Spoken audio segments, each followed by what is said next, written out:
उनका तो भोला है, जिनका ओघड़ का चोला है। नाम उनका तो भोला है, विष पीकर बने नीलकंठ, भेद देवों ने खोला है। विष पीकर बने नीलकंठ, भेद देवों ने खोला है।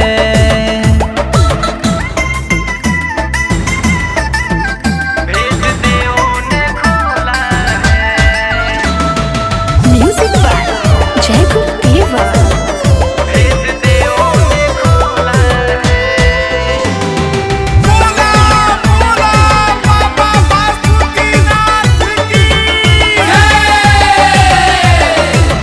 त्रिशूल पर बसल बा जेकरा हो काशी, देव के देव उहे हवे अविनाशी।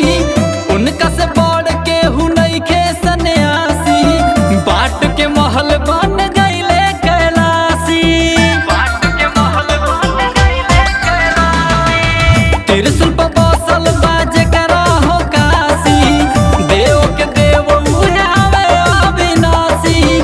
उनका से बढ़ के हु नइखे सन्यासी, बाट के महल बन गइले कैलाशी। मन भक्ति में डोला है, नाम उनका तो भोला है।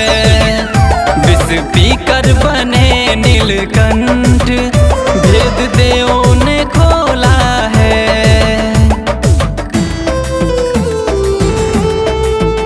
भेद देवों ने खोला है।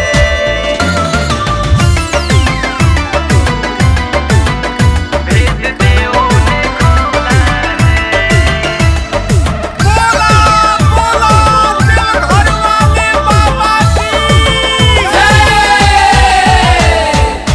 भोला के लीला बस भोला ही जानो, भक्तन के बतियाए दिलवा से मानो। भक्ति भाव के पल में पहचानो, दुष्ट दानव पर कुटी झट तानस। दुष्ट दानव पर कुटी झट तानस। भोला के लीला बस भोला ही जानो, भक्तन के बतियाए दिलवा से मानो। भक्ति भाव के पल में पहचानो, दुष्ट दानव पर कुटी झट तानस। नयन तीसरा तो सोला है, नाम उनका तो भोला है।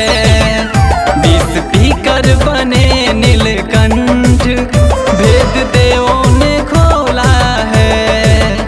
जिनका